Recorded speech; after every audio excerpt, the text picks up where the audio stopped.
Ela foi apenas vestir o marido para o velório. Um gesto simples, aquele que ela fazia há 45 anos de casamento, lá em Guarapuava, naquele bairro onde todo mundo conhecia todo mundo. A roupa escura já estava pronta na funerária. As mãos tremiam, mas não era de frio, era de finitude, porque quando você tem 70 anos e o seu marido morre, você descobre que tudo o que você acreditava saber sobre a própria vida era apenas uma ilusão bem construída. Mas o que ela encontrou naquele bolso do paletó que ele usava desde os 40 anos não era uma carteira, não era um comprovante, era um papel amassado, guardado por 2 décadas. E aquele papel continha uma verdade que ninguém no mundo estaria preparado para descobrir. Uma verdade que mudaria para sempre não apenas quem ela pensava ser, mas quem ela havia realmente sido a vida toda. Conceição jamais esqueceria daquele momento. Jamais. Porque naquele instante, com aquele papel nas mãos tremendo, toda uma vida de 45 anos desabou. E desabou de forma lenta, dolorosa, revelando todas as mentiras que ela havia escolhido não ver. Conceição acordava sempre às 6 da manhã. 45 anos fazendo exatamente a mesma coisa. Acordar cedo quando a casa ainda estava escura, quando as ruas de Guarapuava ainda dormiam. Seu pé tocava o piso frio do quarto daquela casa branca na Rua das Acácias, aquela que todo mundo da vizinhança conhecia como a casa do Coronel Henrique. Ela sentia aquele choque gelado nas plantas dos pés, um detalhe que ninguém nunca lembraria, mas que ela havia sentido milhares de vezes. Cada manhã era igual à anterior. Cada dia era uma cópia perfeita do dia anterior. Depois, o banheiro. Ela escovava os dentes enquanto ouvia o Henrique roncar. Um ronco constante, previsível, que havia se tornado tão familiar que, quando ele dormia em alguma operação militar em Curitiba ou em cidades próximas, ela sentia falta daquele som. Sentia falta de um ronco. Parecia ridículo pensar nisso agora. Mas era verdade. Durante 45 anos, ela havia se acostumado com aquele ronco como se fosse o próprio batimento cardíaco da casa. Conceição tinha 25 anos quando conheceu Henrique. Ele tinha 20. Era jovem, cheio de energia, com aquele uniforme recém-conquistado de iniciante na carreira militar. Ele falava sobre honra, sobre dever, sobre sacrifício. Ela o ouviu falar e acreditou em cada palavra. Ela entregou sua juventude a ele. Seus sonhos viraram os sonhos dele. Sua vida virou a vida dele. Porque era isso que as mulheres faziam naquela época, naquela geração. Foram 20 anos de vida juntos antes que tudo começasse a mudar. 20 anos de uma rotina perfeita. 20 anos em que Conceição construiu uma vida de verdadeira dedicação. Seus filhos cresceram naquele casamento, naquela cidade, onde todos conhecem todos. Sua filha nasceu quando Conceição tinha 30 anos. O parto foi difícil. Conceição gritava e o Henrique segurou a mão dela a noite toda no Hospital Municipal de Guarapuava. Ela lembrava de cada aperto, de cada palavra que ele sussurrava. "Você é a mulher mais forte que conheço", ele dizia enquanto suava frio vendo a esposa sofrer. 2 anos depois, o filho. Mais fácil dessa vez. Conceição se recuperou rápido. Voltou para casa. Voltou para a cozinha. Porque para mulheres daquela época, isso era tudo. A cozinha, a casa, os filhos, o marido. 20 anos de dedicação, de acordar cedo, de fazer café, de organizar a vida de um homem como se organizasse um templo. Mas existem momentos em que você sente que algo mudou. Você não consegue apontar exatamente o que. Apenas sabe que o chão sob seus pés é ligeiramente diferente. Para Conceição, esse momento chegou quando o Henrique completou 40 anos. Ela tinha 45. Ele estava chegando aos 40. 40 anos é uma idade estranha para os homens. É quando eles olham para trás e veem todas as escolhas que fizeram. E é quando alguns deles percebem que suas vidas não foram o que esperavam. Que se casaram cedo demais. Que tiveram filhos cedo demais. Que se prenderam a uma mulher quando ainda havia tantas outras mulheres no mundo. Conceição havia planejado uma festa na casa deles na Rua das Acácias. Convidou toda a vizinhança. Seus filhos já estavam maiores. A filha tinha 15, o filho tinha 13. Eles chamaram os amigos do colégio. O Henrique recebeu seus colegas militares em casa. Tudo perfeito. Tudo como sempre havia sido. A torta de chocolate que Conceição preparou ficou famosa no bairro. Mas no dia anterior à festa, Conceição notou algo estranho no banheiro. Uma colônia diferente. Não era a marca que ele usava há 20 anos. Era nova. Cara. Uma marca que Conceição não reconhecia.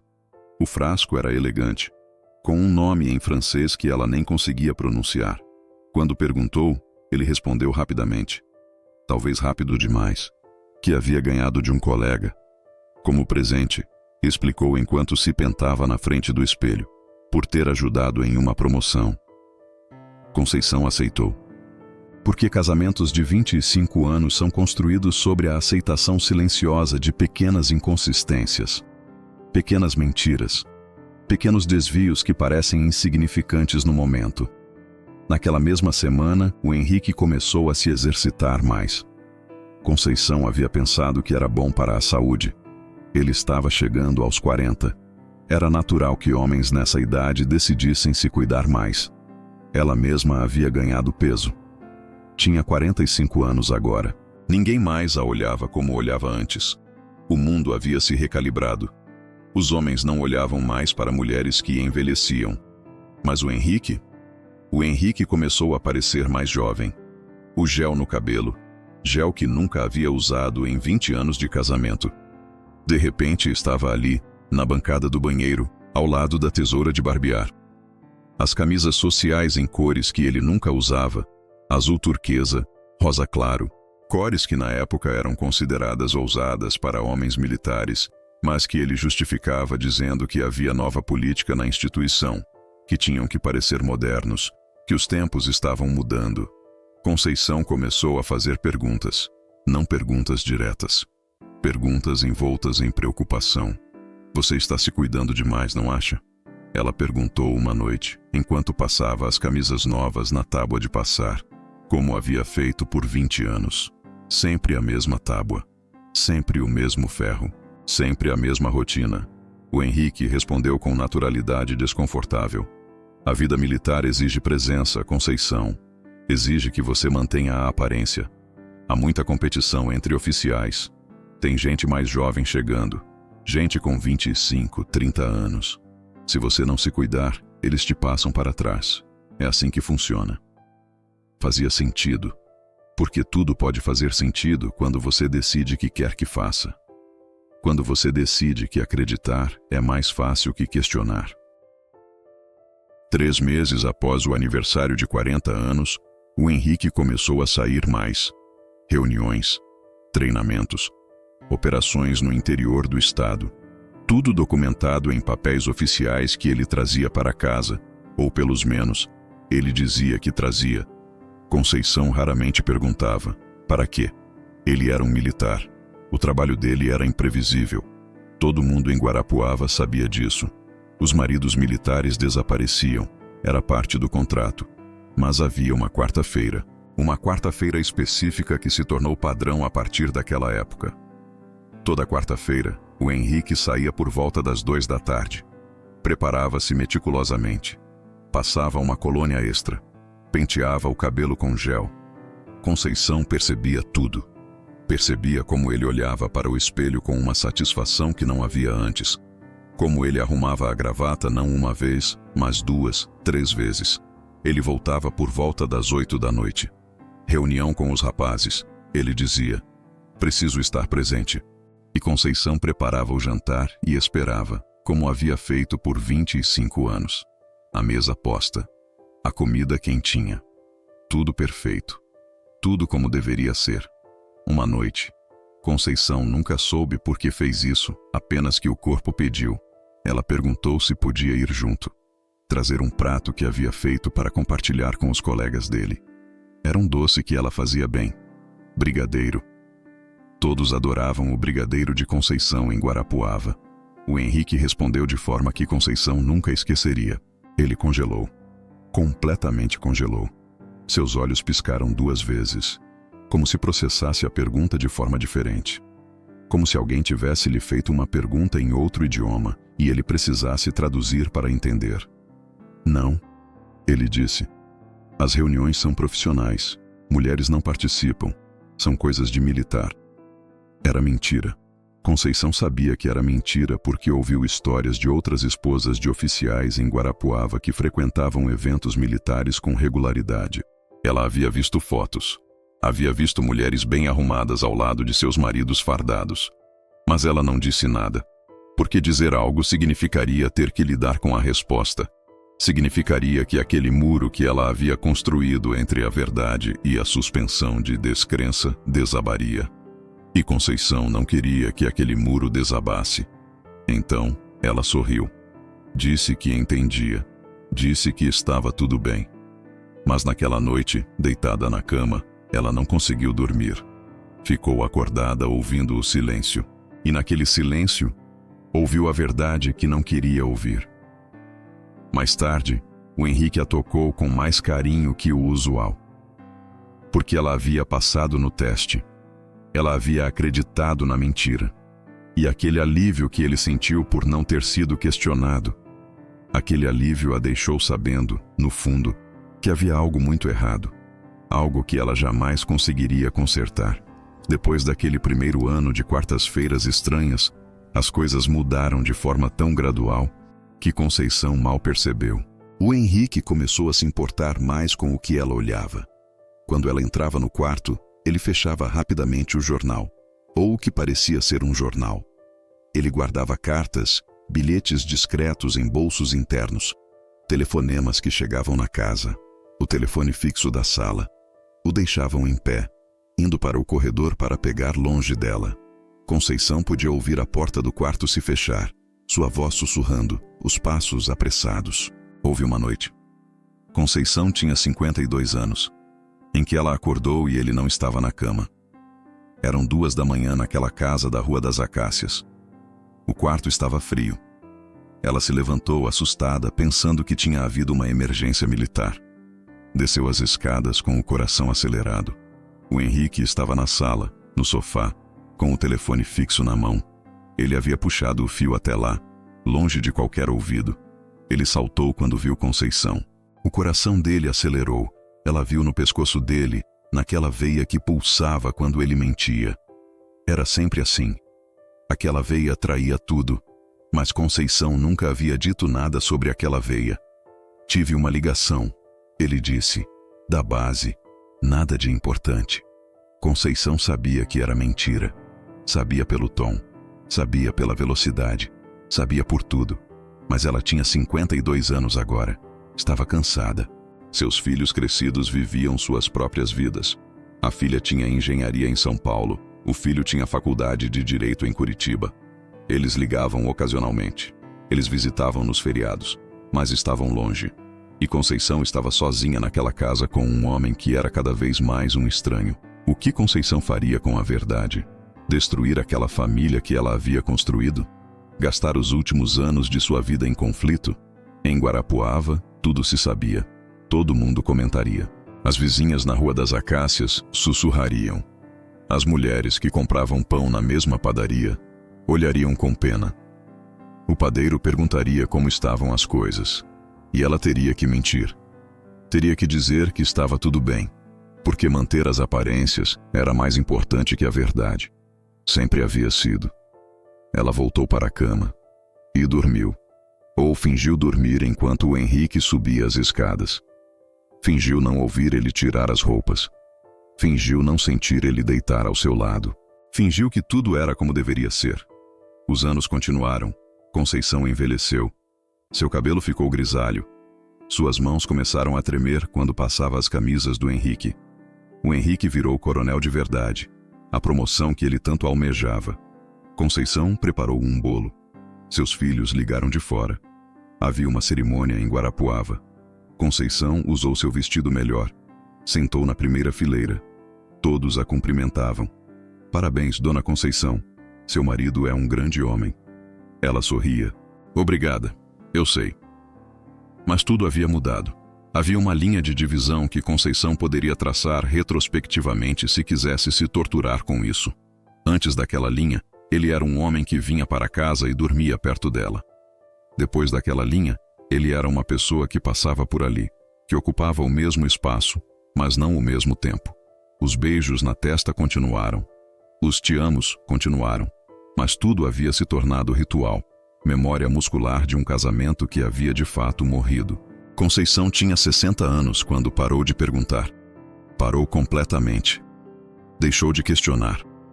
Deixou de esperar respostas. Deixou de acreditar que havia respostas a dar. Ela havia percebido tudo. As ausências cada vez mais frequentes, as ligações, os cheiros estranhos na roupa, uma colônia que ela não reconhecia. Uma vez, apenas uma vez, encontrou um cabelo longo, comprido, jovem, no paletó dele. Cabelo castanho brilhante.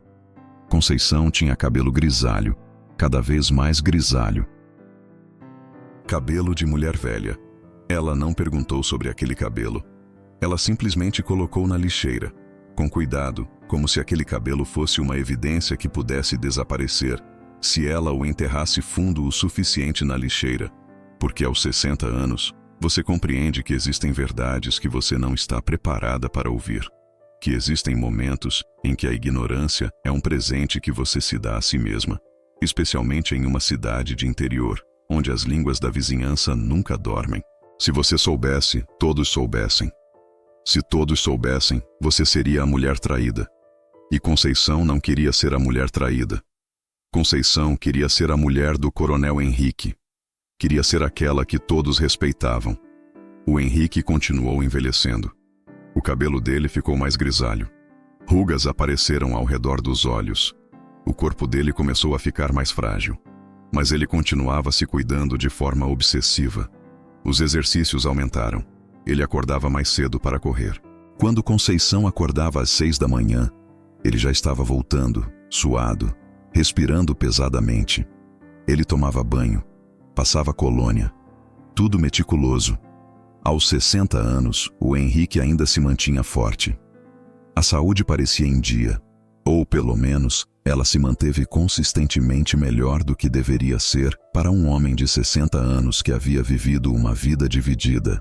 Conceição viu tudo e escolheu não ver, porque a alternativa era admitir que havia desperdiçado décadas, que havia cozinhado, limpado, organizado a vida de um homem que vivia uma vida paralela, que havia alimentado alguém que apenas a usava como alibi para manter as aparências. Existem casamentos que terminam em divórcio. Aqueles casamentos gritam. Aqueles casamentos explodem. Existem casamentos que terminam em morte. Aqueles casamentos choram. E depois, existem casamentos que terminam em silêncio. Lentamente. Imperceptivelmente. Até que um dia você se vira para o lado e percebe que está dormindo ao lado de um estranho. Conceição tinha 65 anos quando o Henrique completou 60. Havia 22 anos desde o primeiro sinal. 22 anos de mentiras suspeitas. 22 anos de quarta-feira que não eram quarta-feira. 22 anos de um casamento que era apenas a aparência de um casamento. Mas aqui mora o detalhe que ninguém fala sobre traições de longa duração. Elas se tornam normais. O Henrique e Conceição desenvolveram uma rotina que era, de forma retorcida, confortável. Ele saía toda quarta-feira. Conceição não perguntava. Ele voltava sempre por volta das 8h30 da noite. Eles jantavam juntos, refeição silenciosa, mas presente. Depois, ele lia o jornal enquanto ela assistia a novelas na televisão antiga da sala. Iam para a cama por volta das 10. E tudo era previsível, controlado, seguro. Porque é assim que a infidelidade funciona em casamentos antigos. Ela não é dramática. Drama seria mais fácil de processar. Drama levaria a questões, a respostas, a decisões. Infidelidade de longa duração em casamentos antigos é apenas uma ausência contínua. Um buraco que você aprende a viver em volta dele. Você caminha ao redor dele todos os dias. Você conhece cada bordinha daquele buraco, mas você nunca cai dentro. Porque se cair, você morre. A filha de Conceição, a engenheira, havia percebido. Certa vez, aos 35 anos, ela perguntou à mãe, de forma vaga, se tudo estava bem com o pai. Conceição respondeu que sim, que estava tudo bem. Porque o que mais ela poderia dizer? Ligava frequentemente de São Paulo, mas mantinha distância emocional. Tinha sua própria vida. Tinha seus próprios problemas. O filho de Conceição não havia percebido. Ele era advogado, bem-sucedido, imerso em sua própria vida em Curitiba. Ligava para o pai ocasionalmente para conselhos sobre casos importantes. O Henrique sempre respondeu de forma sábia, presente, como se nunca tivesse dividido seu coração, como se tivesse sido apenas o que seus filhos acreditavam que ele era. Aos 65 anos, Conceição fez paz com tudo. Não era paz genuína. Era mais uma resignação. Uma aceitação forçada de que aquele era o casamento que ela tinha. Não o casamento que ela merecia. O casamento que ela tinha. E você vive com o que tem. Você não questiona. Você não protesta. Você apenas vive. O Henrique havia se aposentado aos 62 anos. Com honras. Com uma cerimônia em Guarapuava. Com seus filhos presentes, seus netos presentes. 2 netos de Conceição, filhos de sua filha. Crianças que chamavam o avô de vovô, que recebiam carinho dele, que acreditavam que ele era um homem de bem. E talvez ele fosse. Talvez ele realmente fosse um homem de bem que havia cometido um erro, ou 2 erros, ou uma vida inteira de erros, e havia aprendido a conviver com eles. Conceição não sabia mais. Na aposentadoria, o Henrique começou a passar mais tempo em casa. As quartas-feiras desapareceram. Ou pelo menos, o padrão das quartas-feiras se transformou. Agora era segundas e quintas. Agora era idas à oficina de amigos, que duravam 6 horas. Agora era mais criativo, porque ele não precisava mais manter a fachada de compromissos militares. A rotina tinha que parecer menos regular. Conceição continuava cozinhando, continuava esperando, continuava fingindo. Aos 68 anos, ela havia aceitado que isso era sua vida, que provavelmente terminaria assim, com ela aos 75, 80 anos, ainda esperando que o Henrique voltasse de seus mistérios, ainda fingindo que não sabia, ainda mantendo aquela ilusão que os dois, consciente ou inconscientemente, haviam construído juntos. Porque havia um detalhe importante. O Henrique havia continuado a tocar em Conceição. Ocasionalmente, mas ainda assim com regularidade. Eles ainda dormiam nus juntos. Hábito de décadas. Ele ainda a beijava antes de dormir. Ele ainda sussurrava, "Boa noite, meu amor", no escuro. E talvez ele realmente acreditasse no que dizia. Talvez ele amasse Conceição. Talvez ele também amasse Rosa. Porque agora Conceição sabia que havia uma Rosa, mesmo que ela não conhecesse o nome. Talvez as duas coisas fossem verdadeiras simultaneamente. O infarto veio numa quinta-feira.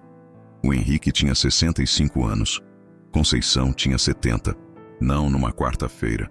Conceição havia notado que as quartas-feiras haviam desaparecido da rotina dele há alguns anos. Mas ainda havia as sextas, as segundas, as ocasiões em que ele dizia que iria resolver uns assuntos. Mas naquela quinta-feira, o Henrique estava em casa. Estava lendo o jornal, como faziam todos os dias desde a aposentadoria. Ele estava sentado naquele sofá cinzento que havia há 20 anos, que estava começando a desbotar. Conceição estava na cozinha da Rua das Acácias preparando o almoço. Ela ouvia os sons da casa, o relógio de parede, o refrigerador zumbindo, o jornal sendo folheado, páginas pesadas sendo viradas. E depois, um grito. Não uma palavra. Um grito animal, primitivo, que atravessou a casa e entrou no peito de Conceição como uma flecha. Ela correu, desceu os degraus, entrou na sala. O Henrique estava no sofá, a mão no peito, o rosto contorcido de dor, a boca aberta, os olhos pedindo ajuda. Conceição havia visto morte chegar. Havia visto aquela expressão antes em filmes, em histórias. Mas agora era real. Era o seu Henrique. Era o homem com quem ela havia dormido por 45 anos. Era o homem idoso, grisalho, frágil, que havia envelhecido ao seu lado. Chamei a ambulância. Ela sussurrou para ele enquanto segurava a mão dele. Respira, querido. Respira. Ele olhou para ela com os olhos cheios de pânico e algo mais. Algo que Conceição nunca conseguiria nomear completamente. Arrependimento, talvez. Desespero. Medo não de morrer, mas de deixar coisas inacabadas. De deixar segredos enterrados. De deixar uma vida inteira de mentiras ainda enfiada no bolso do paletó. A ambulância chegou em 15 minutos. Os médicos o colocaram em uma maca. Colocaram a máscara de oxigênio. Conceição subiu com ele. Seus filhos foram chamados. Seu filho chegou do escritório de terno, deixando clientes esperando. Sua filha chegou do trabalho em São Paulo, dirigindo por 4 horas direto. No hospital, os médicos fizeram tudo o que podiam. Massagem cardíaca, desfibrilação, medicações injetadas diretamente no peito. Mas aos 65 anos, depois de uma vida dividida entre 2 mundos, depois de um coração que havia amado 2 mulheres, depois de 22 anos de mentiras, o coração do Henrique simplesmente parou. Conceição segurava a mão dele quando ele morreu. Ela sentiu o último aperto. E depois, nada. Só o silêncio. Só a máquina do hospital apitando. Só a verdade esperando por ela em um bolso de paletó. Horas depois, ela estava em uma sala da funerária com um corpo que não era mais o Henrique. Era apenas a forma dele. O casaco que ela havia escolhido. A gravata que ela havia selecionado com cuidado. Aquela gravata azul que ele amava, que ela havia comprado para ele quando tinha uns 50 anos. Conceição estava sozinha naquela sala. Seus filhos estavam na saleta ao lado, arrumando as coisas.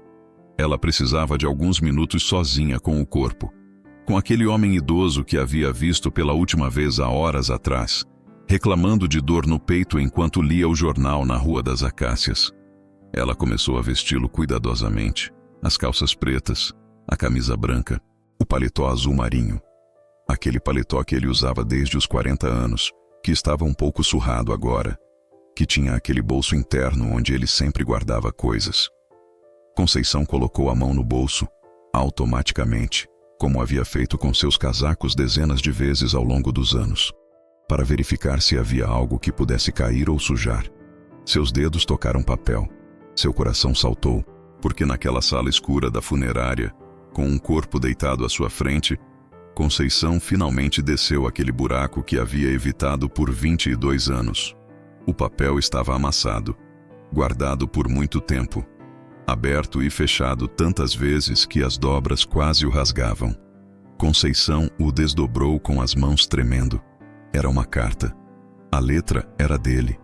Aquela caligrafia que Conceição conhecia em cada bilhete de aniversário, em cada nota deixada na cozinha durante 45 anos.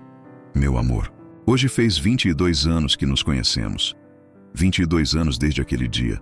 22 anos desde que meu coração se dividiu em 2 partes e nunca mais conseguiu ser inteiro.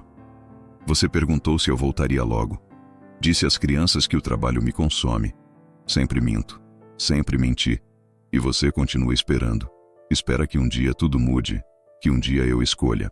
Mas como você escolhe entre 2 mulheres quando você as ama genuinamente? Como você escolhe entre 2 filhos quando ambos têm seus olhos? E Conceição construiu tudo por mim. Encontrei essa carta dentro do seu livro, a que você ama ler nos domingos. Não tenho coragem de enviá-la. Não tenho coragem de fazer muita coisa. Minha vida inteira tem sido um ato de covardia. Espero que um dia você consiga me perdoar, porque eu mesmo não consigo. Para meu eterno amor, Rosa. Assinado, Henrique. Conceição caiu de joelhos. Porque agora sabia, não suspeitava. Sabia. Havia uma outra mulher. Havia outras crianças. Havia 22 anos, 22, de uma vida paralela construída enquanto Conceição cozinhava, enquanto Conceição esperava, enquanto Conceição sacrificava os melhores anos de sua vida pensando que era para um casamento que era mentira. Enquanto ela envelheceu. Enquanto seu cabelo ficou grisalho e sua pele enrugou. Enquanto o mundo a via como uma mulher velha. Enquanto isso, ele estava com uma mulher que nunca envelheceria para ele. Uma mulher que teria sido jovem durante todos aqueles 22 anos. A porta da sala se abriu. Sua filha entrou. Mãe, tudo bem? Conceição não respondeu. Não era capaz de falar. Estava tremendo. Aquele papel na mão era fogo. Era uma bomba.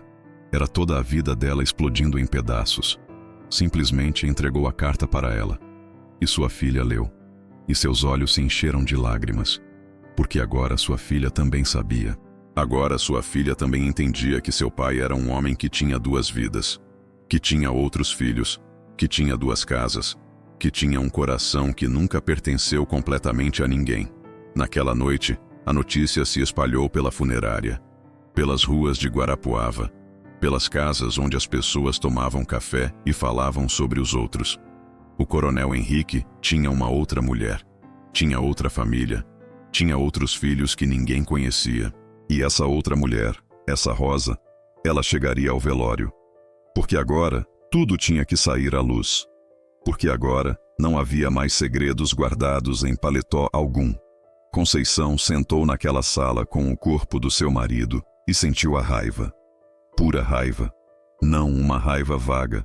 Uma raiva específica, concentrada, que queimava em seu peito como fogo líquido, como veneno nas veias, como vidro moído no coração. Porque ela havia desperdiçado 45 anos de vida. Havia dormido ao lado de um homem que nunca foi verdadeiramente seu. Havia construído uma vida com alguém que estava construindo outra vida em paralelo. E agora ele estava morto. Agora ele havia escapado. Havia deixado ela para lidar com os fragmentos. Ela havia envelhecido enquanto ele a enganava. Seus cabelos ficaram grisalhos enquanto ele corria para outro lugar toda quarta-feira. Seu corpo mudou enquanto ele se exercitava para parecer jovem para outra mulher. 45 anos de casamento. 45 anos de vida. E tudo uma mentira. Conceição olhou para o corpo dele naquela maca, naquele paletó azul marinho que ela havia escolhido com cuidado, naquele rosto grisalho e enrugado que ela havia beijado pela última vez há algumas horas atrás. E teve um impulso terrível de sacudir aquele corpo, de gritar, de acordá-lo e exigir respostas. Como você teve coragem? Como você pode fazer isso comigo? Como você ousou me fazer envelhecer enquanto você estava com outra mulher? Mas ele não acordaria. Ele nunca mais acordaria. E isso a furou como uma faca. Porque agora ele estava seguro. Agora ele estava longe. Agora ela não poderia exigir nada dele. Não poderia fazer perguntas. Não poderia confrontá-lo com suas mentiras. Ele havia planejado tudo perfeitamente. Até a morte. Deixando a carta para ela descobrir no bolso. Como um último presente de covardias empilhadas, a noite do velório se estendeu. Pessoas chegavam. Amigos militares. Conhecidos. Todos diziam as mesmas palavras vazias. Que homem bom. Que servidor do país. Que falta vai deixar? Conceição abria a boca e mentia, porque ainda havia reputação a manter. Ainda havia vizinhos a enganar, mesmo que a verdade se espalhava pela cidade. Ainda havia uma fachada a preservar. Mesmo agora, mesmo depois de tudo, mesmo com aquele papel queimando no seu bolso como uma evidência. Perto das 10 da noite, quando o número de pessoas havia diminuído e o cansaço começava a tomar conta dos corpos enlutados, Conceição viu alguém parando na porta da sala de velório. Uma mulher. Ela tinha 47 anos agora. Não era mais a mulher de 25 que havia roubado seu marido. Tinha linhas ao redor dos olhos. Tinha alguns fios grisalhos no cabelo. Ela havia envelhecido também. Enquanto esperava, Conceição soube quem era imediatamente. Não havia como não saber. Tinha aquela ansiedade controlada. Aquela forma de caminhar como quem está pisando em gelo. Atrás daquela mulher entraram 2 adolescentes. Um rapaz de talvez 17, 18 anos. Uma rapariga de talvez 14, 15. Ambos com o cabelo do Henrique. Com o nariz do Henrique. Com a mandíbula do Henrique. Com aquele jeito de estar no mundo que era inconfundivelmente dele. Aqueles adolescentes que Conceição nunca havia conhecido. Adolescentes que carregavam o DNA do homem com quem ela havia dormido por 45 anos. Conceição sentiu o ar deixar seus pulmões. Sentiu o chão começar a se mexer sob seus pés. Sentiu o mundo inteiro desabar. Aqueles não eram filhos de qualquer pessoa. Aqueles eram filhos do Henrique. Filhos que ela nunca havia conhecido. Filhos que o Henrique havia criado enquanto criava seus próprios filhos. 2 filhos de uma vida que ela não havia sido convidada a participar. 2 filhos que eram prova viva de que aquele homem que ela amava, Aquele homem que ela havia dado tudo tinha uma vida completamente separada. A raiva de Conceição virou algo mais. Virou fúria pura. Virou ódio. Virou uma coisa viva dentro dela que queria explodir. Ela se levantou. Seus joelhos tremeram. Suas mãos viraram punhos. A mulher? Porque agora Conceição tinha certeza de que era Rosa. Tinha que ser Rosa. Tocou os ombros deles como se fosse consolá-los. Como se estivesse preparando duas crianças para ver o pai morto. Como se tivesse feito isso centenas de vezes. Como se essa fosse sua responsabilidade. Sua maternidade. Seu luto. E algo dentro de Conceição simplesmente quebrou. Os filhos de Conceição ainda estavam no velório. Estavam conversando perto da porta com amigos de infância. Nenhum deles havia visto aqueles intrusos. Não havia razão pela qual veriam, porque aqueles adolescentes não deveriam estar ali. Aqueles adolescentes não deveriam existir. Mas existiam. Conceição caminhou em direção àquela mulher como um predador, como uma mulher que estava prestes a explodir.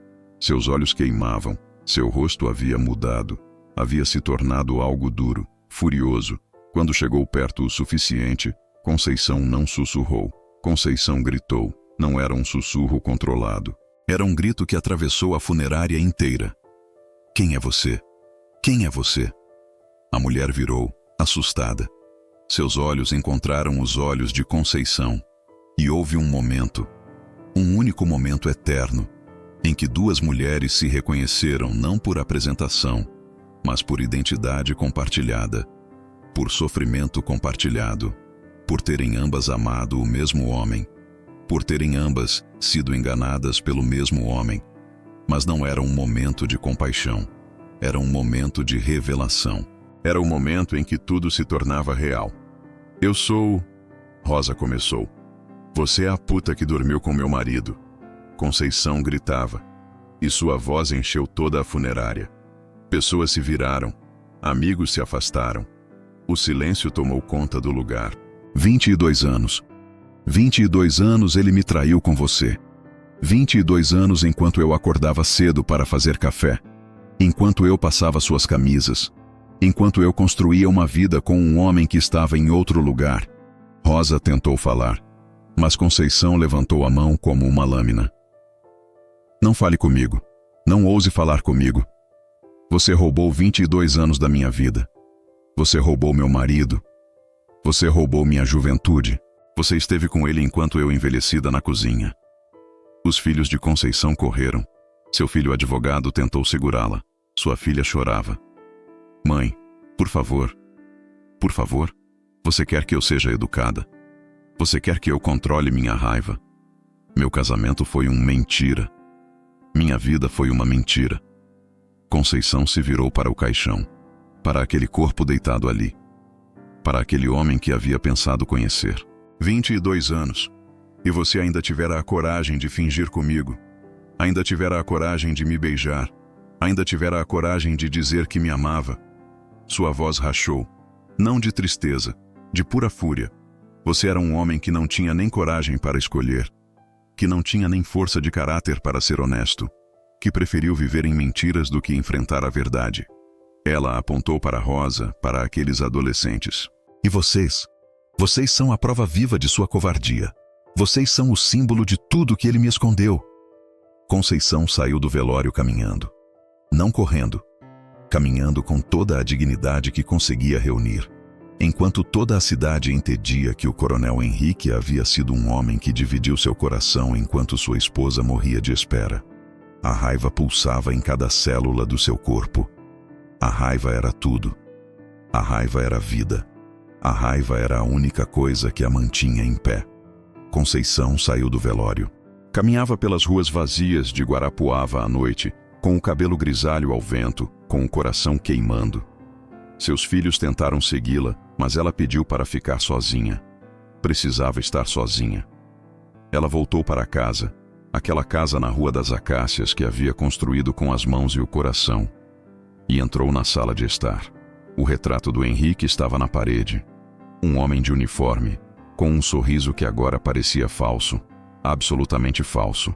Um sorriso que ela havia visto todos os dias e não havia visto. um rosto que havia dormido ao seu lado e lhe havia sido um completo estranho.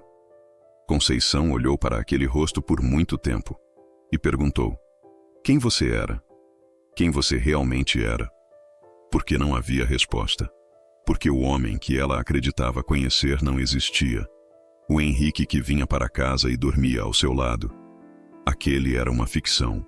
O Henrique que a beijava na testa e dizia te amo. Aquele era uma performance. O Henrique que sentava naquele sofá e lia o jornal. Aquele era apenas metade de um homem. E ela havia amado todas essas ficções. Havia construído uma vida inteira em volta delas. Conceição sentou-se na escuridão da sala e, pela primeira vez em 45 anos, permitiu-se estar furiosa. Uma fúria que queimava, uma fúria que destruía. Porque esse homem que ela havia alimentado, que havia amado, que havia dado tudo, ele havia roubado suas décadas, havia roubado seu tempo, havia roubado a possibilidade de ela ser de verdade, porque ela tinha que ser uma mentira também. Ela tinha que fingir que tudo era perfeito. Os anos passavam e ela não estava vivendo sua vida. Estava vivendo a vida que ele construía para ela ver. Uma vida de mentiras bem costuradas. Porque aqueles anos que ela havia dedicado a construir um casamento, eles não valiam nada para ele. Para ele, valiam tão pouco que ele havia construído outro casamento em paralelo. Outro lar, outra história, outra vida completamente. Conceição entendia agora que havia estado casada com um fantasma. Os dias que se seguiram foram uma neblina. Conceição não saiu de casa durante uma semana. Seus filhos tentavam visitá-la. Ela pedia para ficarem longe. Precisa processar, dizia. Precisa entender. Porque entender era tudo o que restava. Ela foi até arquivos antigos do Henrique. Encontrou documentos que nunca havia visto. Contas bancárias secundárias. Bilhetes escritos à mão. Notas de recados que ela havia visto espalhadas pela casa ao longo dos anos, que ela ignorou. Conversas por telefone anotadas em papel. A caligrafia dele, as datas, as horas. Uma vida completamente documentada em papéis que ele acreditava estar escondendo em pastas dentro de uma caixa embaixo da cama que ela havia feito por 45 anos. E naqueles papéis, encontrou mais cartas, mais bilhetes, mais promessas que nunca seriam cumpridas, mais palavras de amor, mais mentiras que queimavam como ácido quando ela lia, mas encontrou também algo inesperado. Encontrou uma carta de Henrique para Conceição, não enviada, apenas deitada dentro de um livro que ele lia constantemente, que estava desgastado nas bordas, que ela havia visto em suas mãos centenas de vezes. Conceição abriu aquela carta com as mãos tremendo. Minha Conceição, se você está lendo isso, é porque eu morri sem ter coragem de falar a verdade. E você merecia a verdade. Você merecia muito mais do que eu pude dar. Porque você merecia um homem inteiro. E eu nunca pude ser inteiro. Eu era metade de 2 mundos. Metade de 2 vidas. Não peço perdão. Porque o perdão não existe para o que fiz. Mas preciso que você saiba que cada momento com você foi real. Cada beijo, cada abraço, cada noite, foi tudo real. Porque mesmo quebrado, mesmo dividido, mesmo sendo incapaz de escolher, eu amei você. Amei com a metade de coração que conseguia dar. Você foi a melhor parte de mim. A única parte que conseguia ser honesta. Peço apenas que você viva o resto de sua vida sem o peso disso. Que você se permita ser feliz. Que você entenda que isso não foi sua culpa. Que você foi sempre perfeita. Sempre. Com todo o meu amor, mesmo que quebrado. Henrique. Conceição leu aquela carta 3 vezes e chorou. Não de raiva, de algo mais complexo. Porque agora entendia que tinha sido amada, mas também tinha sido traída. Ambas as coisas eram verdadeiras simultaneamente. E a vida, parecia, era feita dessas contradições impossíveis. De coisas que não faziam sentido, mas que eram verdadeiras. De amor que era real, mas que era mentira. De um homem que amava 2 mulheres, e nenhuma das 2 era suficiente, e nenhuma das 2 era culpada. E todos estavam destruídos, e não havia ninguém para colocar nos ombros exceto ele próprio, e ele estava morto. 2 meses depois, Conceição recebeu uma visita. Era Rosa, sozinha. Conceição quase fechou a porta, mas algo a impediu. Talvez fosse curiosidade, talvez fosse compaixão, talvez fosse o reconhecimento de que ambas eram vítimas de um mesmo homem, que ambas haviam sido enganadas, que ambas haviam construído uma vida em volta de mentiras, que ambas haviam envelhecido, esperando por alguém que nunca chegaria completamente. Rosa tinha os olhos vermelhos, disse que havia vindo se desculpar. Disse que nunca havia querido ser essa pessoa, que havia amado o Henrique sim, mas que também havia entendido, depois dele morrer, depois da verdade vir à tona, que aquele amor era construído sobre a dor de outra mulher, que ela havia sido tão enganada quanto Conceição, que o Henrique nunca teve a coragem de deixar Conceição. E também nunca teve a coragem de deixar Rosa. E Conceição, surpreendendo até a si mesma, ofereceu chá. Elas conversaram por 3 horas. Rosa contou sobre a vida paralela. Como era viver esperando por alguém que nunca ficava o suficiente. Como era explicar para as crianças por que o pai não estava sempre lá. Como era amar um homem que nunca seria completamente seu. Como era saber que havia uma outra mulher, mas não saber quem era. Como era viver na dúvida. Como era envelhecer esperando. Conceição contou sobre os 45 anos de construção de um lar que não era o que ela acreditava ser. Contou sobre as pequenas mentiras que se tornaram grandes. Contou sobre o silêncio que se tornou conivência. Contou sobre como ela sabia. Contou que sempre soube. E mesmo assim não fez nada. E ambas entenderam que haviam estado construindo a mesma ilusão de lados opostos. Que ambas haviam amado um homem que não existia. Que ambas haviam feito sacrifícios por alguém que não tinha a coragem de escolher. Que ambas mereciam melhor. Que ambas desperdiçaram tempo com um homem que desperdiçou a vida dividindo. Quando Rosa saiu, Conceição a abraçou. E naquele abraço, ambas se perdoaram, uma a outra e a si mesmas. Porque nenhuma delas era culpada. A culpa era dele. E ele estava morto. Conceição tinha 70 anos quando se tornou viúva de um homem que ela nunca havia conhecido de verdade. E isso a ensinaria uma verdade que ela carregaria pelo resto de sua vida. Uma verdade que ecoaria em seu coração nos dias seguintes, nos meses seguintes, nos anos seguintes. Uma verdade que a transformaria. O amor não é perfeito. O amor é contraditório. O amor é 2 pessoas fazendo o melhor que conseguem com os corações que têm. Mesmo quando esses corações são limitados, quebrados, incapazes. O Henrique havia sido um homem ruim que fez coisas ruins, mas também havia sido um homem que amava, de forma incompleta, mas genuína, 2 mulheres. E nenhuma delas havia conseguido ser suficiente para fazê-lo ser melhor. Nenhuma delas tinha esse poder, porque o poder de mudar uma pessoa vem de dentro, e o Henrique nunca teve o poder interno para mudar.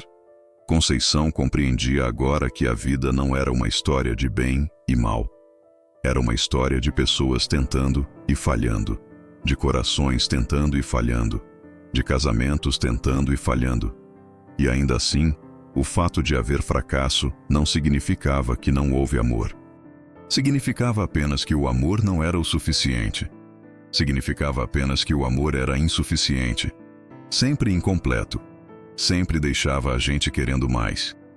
Conceição sabia que teria vivido aqueles 45 anos novamente. Mesmo sabendo a verdade agora. Mesmo sabendo que havia sido parcialmente enganada. Porque aqueles anos, apesar de tudo, foram reais. Foram vividos. Foram seus. E uma vida vivida, mesmo que quebrada, mesmo que contraditória, era ainda assim uma vida. Conceição não saiu de sua casa durante muito tempo depois disso. Mas quando finalmente saiu, era diferente.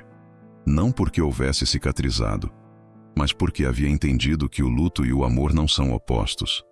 São a mesma moeda, que você não pode ter um sem o outro. Que quando você ama alguém profundamente, você também sofre profundamente quando descobre que não o conhecia. A vida de Conceição em Guarapuava continuou. Mas agora, ela vivia sem as mentiras que havia construído. Agora ela via as vizinhas da Rua das Acácias com outros olhos, porque agora ela entendia que cada uma delas também tinha seus segredos, que cada casa tinha seus fantasmas, Que cada família tinha suas divisões. A filha engenheira de Conceição a visitava com mais frequência. O filho advogado também. Porque agora eles queriam estar perto dela. Porque agora a mãe deles era uma mulher que havia sofrido uma traição colossal e ainda assim havia encontrado compaixão. Porque agora ela era uma mulher que havia entendido que as pessoas são complicadas. Que o bem e o mal não são categorias. Que o amor verdadeiro pode coexistir com a traição verdadeira. Se essa história te tocou, compartilhe com alguém que também precisa ouvir que o amor não precisa ser perfeito para ser real. Que a infidelidade, por mais dolorosa que seja, não apaga os momentos genuínos. Que você pode amar alguém e descobrir que nunca o conheceu. E ainda assim, continuar vivendo. Continuar amando. Continuar crescendo. Deixa um like se você realmente sentiu a dor de Conceição. Deixa um like se você acha que ela teve coragem de confrontar a verdade daquela forma. Comente. Você teria coragem de fazer o que Conceição fez?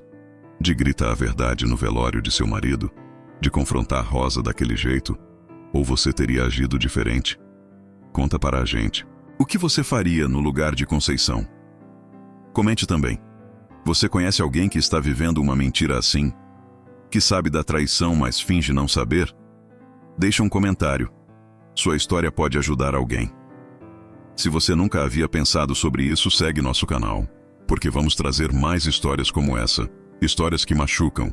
Histórias sobre pessoas que descobrem a verdade quando é tarde demais. Salve esse vídeo.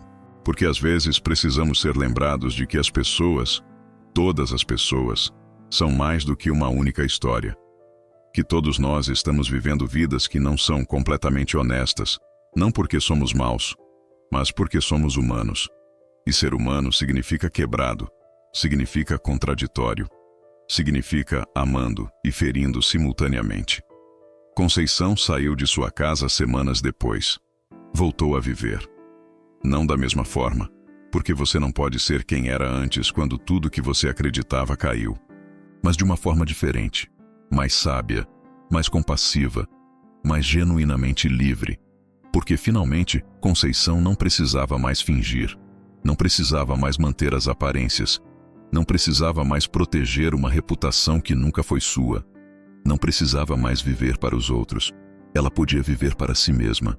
E naquela cidade chamada Guarapuava, em uma casa branca na Rua das Acácias, uma mulher de 70 anos finalmente entendeu que a melhor forma de honrar um amor falso é viver uma vida verdadeira. Porque essa era a sua verdade agora. Essa era a sua lição. Essa era o que ela havia aprendido dormindo ao lado de um homem que nunca foi completamente seu. E nunca seria completamente de ninguém. Porque alguns corações são grandes demais para caber em um único peito. E às vezes, o ato mais honesto é admitir que você não consegue amar apenas uma pessoa. Mas você ainda amou. E isso conta. Mesmo que tenha sido quebrado. Mesmo que tenha sido dividido, mesmo que tenha destruído duas famílias, você amou. E Conceição, no final, também aprendeu a amar a si mesma. Obrigado por estar aqui. Obrigado por ter sentido essa história conosco. Não esqueça de deixar seu like, seus comentários e segue o canal para mais histórias que vão mexer com você. Até o próximo episódio.